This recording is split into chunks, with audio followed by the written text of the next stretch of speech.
Hello my dear learners, welcome back to my channel. तो पिछले दो लेक्चर में मैंने डिस्कस किया था पीरियोडिक टेबल की क्लासिफिकेशन को और मेटल्स, नॉन मेटल्स और मेटलॉइड्स के बारे में।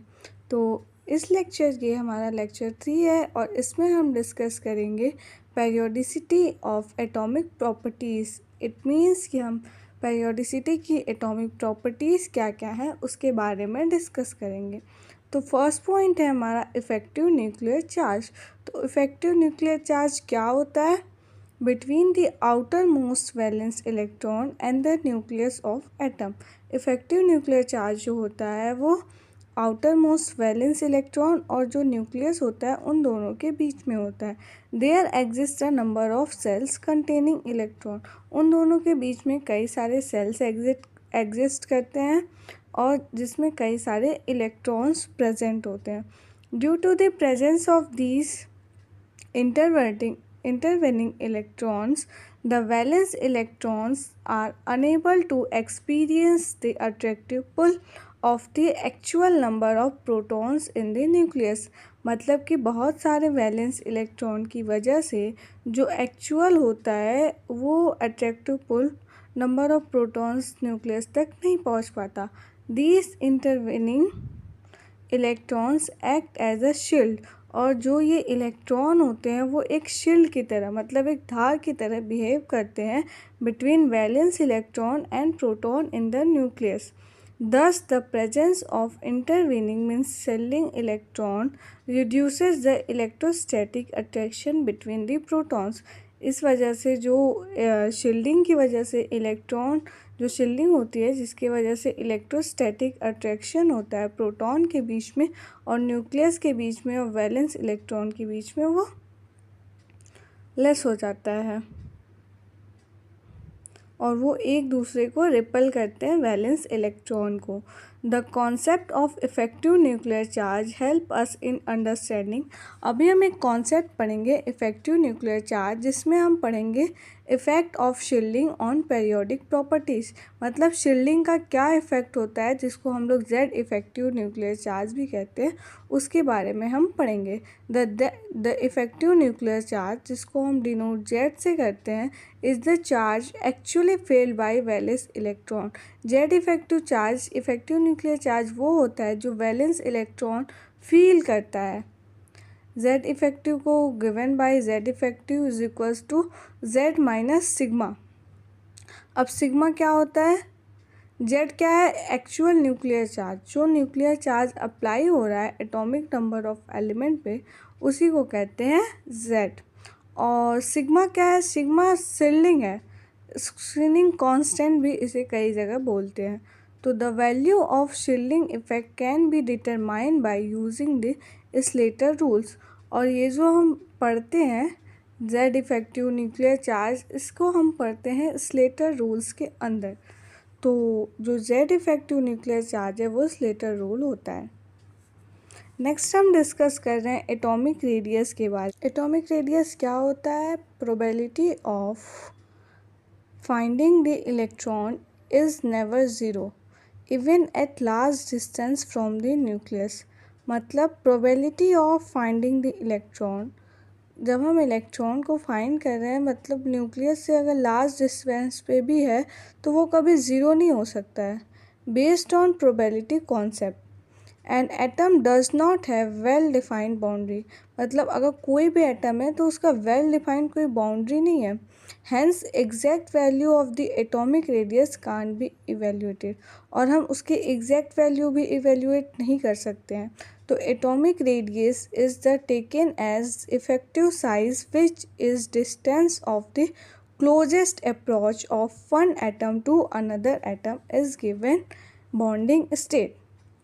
इट मीन्स कि एटॉमिक रेडियस जो होती है वो इफ़ेक्टिव साइज़ होती है, डिस्टेंस जो क्लोज होता है एटम टू अनदर एटम, मतलब एक दूसरे से दो एटम के बीच में जो डिस्टेंस होता है उसी को क्या कहते हैं? Bonding state. Atomic radius can be, atomic radius कई टाइप्स के होते हैं, covalent radius, metallic radius, van der Waals radius. तो अभी हम एक एक को डिस्क्राइब करेंगे। ठीक है, पहले क्या है? कोवैलेंट रेडियस क्या होता है? It is 1/2 of the distance between the centre of two nuclei of like atoms bonded by a single covalent bond. मतलब ये हाफ डिस्टेंस होता है सेंटर से लेके न्यूक्लियाई के बीच का, जो सिंगल कोवैलेंट बॉन्डेड से होता है। जैसे कि फिगर में मैं देख सकती हूँ, दो एटम है, उनके बीच का जो बॉन्डेड डिस्टेंस है वो है। तो covalent radius is generally use for non metals. जो कोवैलेंट रेडियस होता है जब भी हम फाइंड करते हैं, वो किस में हम फाइंड करते हैं? नॉन मेटल्स में। नेक्स्ट क्या है? Single bond covalent radius. Single bond covalent radius को हम बॉन्ड लेंथ भी कहते हैं। तो फॉर होमोडायटोमिक मतलब जब सेम टाइप के मॉलिक्यूल्स होंगे उनके लिए क्या होता है? DA/A is equals to atom A radius of A atom plus radius is equals to 2RA। तो RA is equals to DA minus A upon 2। ये हमारा होता है सिंगल बॉन्डेड के लिए एटॉमिक रेडियस, जिसको हम क्या कहते हैं? बॉन्ड लेंथ भी कहते हैं। ठीक है, किसी को अगर कोई भी डाउट्स है यहाँ पे तो मुझसे पूछ सकता है कमेंट सेक्शन में, मैं रिप्लाई कर दूँगी किसी को अगर कोई भी डाउट्स है। नेक्स्ट स्लाइड पे चलते हैं। फॉर हेट्रोडाइएटॉमिक मॉलिक्यूल, हेट्रोडाइएटॉमिक मॉलिक्यूल के लिए क्या होता है? इलेक्ट्रोनेगेटिविटी जो होती है वो सेम होती है, अप्रॉक्स सेम होती है। होमो के लिए ऐसा नहीं था, बट हेट्रो के लिए क्या है? इलेक्ट्रोनेगेटिविटी सेम है। तो उसका जो फॉर्मूला होता है वो क्या होता है? डी। यहाँ पे दो डिफरेंट है, हेट्रो एटॉमिक है, तो ए और बी मॉलिक्यूल का दोनों का माइनस करेंगे is equals to radius plus दोनों को ऐड करेंगे। ठीक है, for heteroatomic diatomic molecule, heteronuclear diatomic molecule, A B क्या है? डिफरेंस बिटवीन इलेक्ट्रोनेगेटिविटी वैल्यू है एटम ए का और एटम बी का, जो बहुत ही ज़्यादा लार्जर है। This formula was Stevenson and Schomaker. ये फॉर्मूला किसने दिया? स्टेवेंसन और शूमेकर ने। Electronegativity values are given by Pauling unit and radius in picometres. अभी हम आगे Pauling scale, Mulliken scale, electronegativity के बारे में बहुत ही ज़्यादा डीपली पढ़ेंगे, बट यहाँ पे थोड़ा सा एक पॉइंट है कि इलेक्ट्रोनेगेटिविटी वैल्यू जो है वो गिवन है पॉलिंग यूनिट पे, और रेडियस जो है उसका पिकोमीटर्स में गिवन है।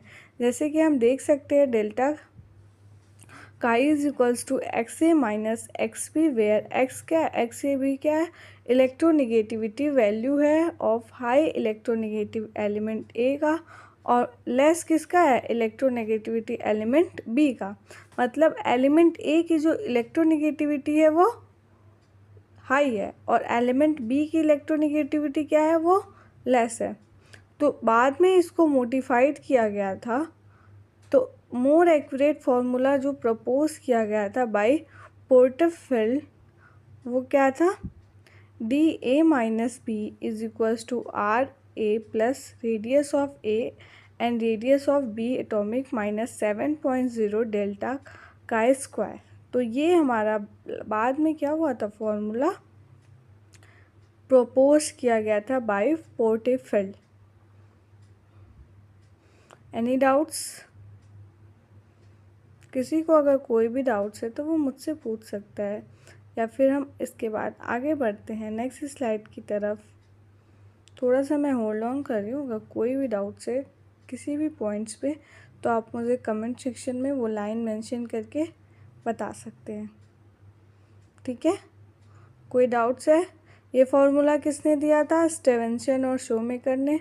और अभी हम इलेक्ट्रोनेगेटिविटी के बारे में और डिटेल में पढ़ेंगे, पॉलिंग स्केल, मोलिकन स्केल, और भी बहुत कुछ है अभी। ठीक है, next slide. Wonder Waal radius. Wonder Waal radius को हम कोलिजन रेडियस भी कहते हैं। It is 1/2 of internuclear distance between two adjacent atom in two nearest neighboring molecules of the substance in a solid state। मतलब क्या है, ये 1/2 होता है इंटर न्यूक्लियर डिस्टेंस से, 2 एडजेसेंट एटम से और 2 नियरेस्ट नेबरिंग मॉलिक्यूल। नेबरिंग क्या होता है, जैसे कि मेरा कोई पड़ोसी है तो वो उसका नेबरिंग, मतलब एक एटम के बगल में दूसरा एटम या मॉलिक्यूल या सब्सटेंस है, उसे कहते हैं नेबरिंग। तो फिगर में देख सकते हैं कि 4 एटम्स हैं और दोनों का क्या है, एक बॉन्ड से दोनों क्या है, रेडियस है। उसी को हम कहते हैं रेडियस ऑफ वंडर वॉल, जिसको हम कह सकते हैं हाफ ऑफ EH। हाफ क्यों है, क्योंकि 2 मॉलिक्यूल्स एक दूसरे से ज्वाइंट हैं। Van der Waal radius does not apply to metal and its magnitude. Van der Waal radius क्या है, मेटल पे अप्लाई नहीं होता है और मैग्नीट्यूड उसके डिपेंड करती है packing of the atoms when the elements is in solid state. Solid state chemistry में हम वंडर वॉल रेडियस का बहुत ज़्यादा यूज़ करते हैं, ठीक है। उसमें और भी ज़्यादा हम डीप में पढ़ेंगे। अभी इस चैप्टर में बस इतना बताया गया है कि जो वंडर वॉल रेडियस होता है वो मेटल के लिए अप्लाई नहीं करता है और उसकी जो मैग्नीट्यूड होती है वो डिपेंड करती है पैकिंग ऑफ एटम में, कि या तो जब वो एलिमेंट क्या है सॉलिड स्टेट में प्रेजेंट है तब, ठीक है। और वंडर वॉल रेडियस को कोलिजन रेडियस भी हम कहते हैं। कोलिजन रेडियस क्या है, ये हाफ है इंटर न्यूक्लियर डिस्टेंस का बिटवीन 2 एडजेसेंट एटम जो नियरेस्ट है नेबरिंग मॉलिक्यूल के, या फिर हम कह सकते हैं सब्सटेंस के सॉलिड स्टेट में। ओके, तो अब चलते हैं next slide. Comparison of covalent radius and van der Waal radius. अब दोनों रेडियस मतलब वंडर वॉल रेडियस और कोवैलेंट रेडियस के बीच में हम कंपैरिजन करेंगे। The van der Waal force of attraction are weak. Van der Waal force of attraction क्या होता है, वीक होता है। Therefore the internuclear distance in case of atom held by van der Waal forces are much larger than those of between covalent bondly atoms. Therefore, van der Waals radii are always larger than covalent radii. मतलब क्या है, wonder Waal force of attraction जो होता है वो बहुत ही ज़्यादा कमज़ोर होता है, बहुत ही ईजिली टूट जाता है। तो इसलिए क्या होता है, मतलब ज़्यादा फोर्स लगाने की भी ज़रूरत नहीं होती है। लेकिन जो कोवेलेंट बॉन्ड होता है वो बहुत ही लार्जर होता है, ज़्यादा होता है और स्ट्रॉन्ग होता है। तो इसलिए क्या होता है, वंडर वॉल रेडियाई जो है वो हमेशा ज़्यादा होती है as comparison to covalent radii, ठीक है।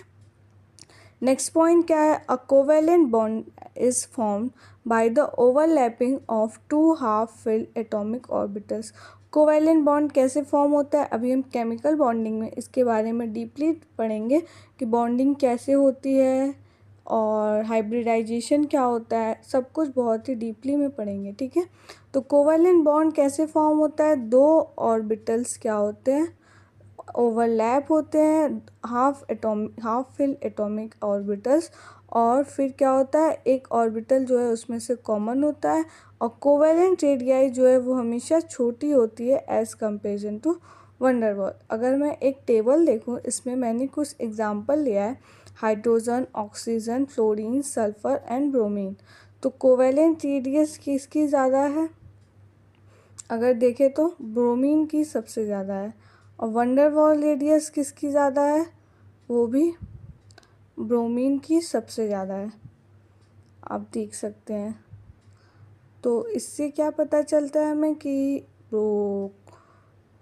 डाउन दी ग्रुप क्या हो रहा है, कोवेलेंट रेडियस और वंडर वॉल रेडियस बढ़ रही है। अब नेक्स्ट स्लाइड में हम डिस्कस करेंगे मेटेलिक रेडियस, जिसको हम क्रिस्टल रेडियस भी कहते हैं। It is 1/2 of the distance between the nuclei of 2 adjacent metals atom in metallic crystal lattice as shown in figure. मतलब क्या होता है, ये हाफ डिस्टेंस होता है न्यूक्लियाई और एडजेसेंट मेटल एटम के बीच में, और इसको हम मेटेलिक क्रिस्टल लैटिस पे शो करते हैं। जैसे कि एग्जांपल में देख सकते हैं, radius of crystal is equals to half of CD bond और x of element x, 2 element मतलब 2 एलिमेंट है x, उनका हमने डिस्टेंस लिया है जिसको हम आर क्रिस्टल कह सकते हैं, और उसका डिस्टेंस क्या है, half CD।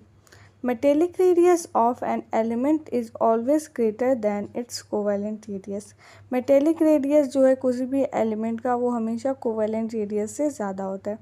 It is due to the fact that metallic bond क्या होता है, electrical attraction between positive charge of an atom and mobile electron. Mobile electron means कह सकते हैं मूवेबल इलेक्ट्रॉन। मेटेलिक बॉन्ड क्या होता है, ये इलेक्ट्रिकल अट्रैक्शन होता है between positive charge of atom, मतलब पॉजिटिव चार्ज है कोई भी एटम का, उसको कहते हैं इलेक्ट्रिकल अट्रैक्शन। और ये वीकर होता है देन कोवेलेंट बॉन्ड से वीक होता है, कमज़ोर होता है। And hence the internuclear distance between two adjacent atoms in a metallic crystal is longer than the internuclear distance between the covalently bonded atom। Means कि जो इंटरन्यूक्लियर डिस्टेंस है दो एडजेसेंट एटम का मेटेलिक क्रिस्टल में, वो ज़्यादा है than the internuclear distance between covalent से ज़्यादा होता है। जैसे एग्जांपल हम देख सकते हैं, सोडियम और पोटेशियम लिया है और दोनों का मेटेलिक रेडियस और कोवैलेंट रेडियस देखें तो मेटेलिक रेडियस ज़्यादा है as comparison to covalent radius. Okay, so अब हम कंपेरिजन करेंगे कोवैलेंट वंडरवॉल और मेटेलिक रेडियस के बीच में, और उनकी जो मैग्नीट्यूड होती है वो ऑर्डर क्या होता है, सबसे ज़्यादा वंडरवॉल रेडियस की होती है, देन क्रिस्टल की और कोवैलेंट की सबसे कम होती है। ठीक है, अब हम देखेंगे कि वेरिएशन इन पीरियड्स और ग्रुप क्या होती है। इन पीरियड में अगर हम S ब्लॉक से P block left to right जा रहे हैं तो न्यूक्लियर चार्ज जो है वो इंक्रीज़ हो रहा है बाय 1 यूनिट, और इफ़ेक्टिव न्यूक्लियर चार्ज भी क्या हो रहा है, इंक्रीज़ हो रहा है। मीन्स न्यूक्लियर चार्ज भी इंक्रीज़ हो रहा है और इफ़ेक्टिव न्यूक्लियर चार्ज भी इंक्रीज़ हो रहा है, but the number of orbitals remain constant. जो ऑर्बिटल्स होते हैं वो कांस्टेंट हैं। तो as the result the electrons are pulled closer to the nucleus by the increase Z effective. Means कि जो इलेक्ट्रॉन है वो और ज़्यादा न्यूक्लियस के क्लोज जा रहे हैं, पास जा रहे हैं, और जेड इफेक्टिव क्या हो रहा है, इंक्रीज़ कर रहा है। तो डेट्स वाई जो वो है वो प्रोपोर्शनल है जेड इफेक्टिव के, इन्वर्सली प्रोपोर्शनल है। तो एटॉमिक रेडियाई क्या होती है, डिक्रीज़ होती है अगर एटॉमिक नंबर इंक्रीज़ हो रहा है पीरियड्स में from left to right. As we know कि एस ब्लॉक से जब हम पी ब्लॉक में जाते हैं तो एटॉमिक नंबर हमारा इंक्रीज़ होता है। ठीक है, अब हम देखते हैं ग्रुप में क्या वेरिएशन आता है। जब हम ग्रुप में टॉप से बॉटम की तरफ जाते हैं तो न्यूक्लियर चार्ज मीन्स जेड जो है वो क्या होता है, इंक्रीज़ करता है। ग्रुप में भी टॉप टू बॉटम मतलब ऊपर से नीचे जा रहे हैं तो क्या हो रहा है, न्यूक्लियर चार्ज इंक्रीज़ कर रहा है। Effective nuclear charge Z effective always remain constant, but Z effective क्या है, वो कांस्टेंट है क्योंकि because of increase in screening effect inner cell electron बढ़ रहा है। But the number of orbital increase, group में क्या है, ऑर्बिटल्स इंक्रीज हो रहे हैं। The effect of increased number of atomic cells overweigh the effect of increased nuclear charge. As a result of this, the size of atom increases from top to bottom. और group में क्या होता है, size भी क्या होता है, increase करता है टॉप से बॉटम की तरफ जाएंगे तो। ओके, तो जो एटॉमिक रेडियस अगर इनर्ट गैस के देखें मीन्स जीरो ग्रुप की देखें तो वो लार्जेस्ट होता है पीरियड्स में, क्योंकि ये रिप्रेजेंट करता है वंडरवॉल रेडियस को, जो कि जनरली ज़्यादा होता है as comparison to covalent radius. अभी हमने ऑर्डर देखा था, कोवेलेंट रेडियस की सबसे स्मॉल होती है, then metallic radius, then van der Waal radius की सबसे ज़्यादा होती है, और इनर्ट गैसेस जो है वो इंक्रीज करते हैं top to bottom from the group. ठीक है, ये हमारा लेक्चर 3 था। इसमें मैंने सब कुछ ब्रीफली बताया है। लेक्चर 1 और लेक्चर 2 में भी मैंने ब्रीफली बताया है। इस यूनिट को कंप्लीट करने के लिए मुझे अप्रॉक्सीमेटली 5 से 6 लेक्चर लगेंगे। बट हाँ, कोई टॉपिक मिस नहीं होगा, इसलिए पूरा लेक्चर ज़रूर देखिएगा। और मैं डेली लेक्चर अपलोड कर रही हूँ। हो सकता है 1-2 दिन का गैप हो जाए किसी लेक्चर के बीच में, बट मैं कोशिश करूँगी कि बहुत जल्दी सारे लेक्चर्स अपलोड हो जाए। इसके बाद नेक्स्ट यूनिट मैं केमिकल बॉन्डिंग स्टार्ट करूँगी, देन कोऑर्डिनेशन। कोई भी ग्रुप या कोई भी यूनिट छूटेगा नहीं। Thank you for watching.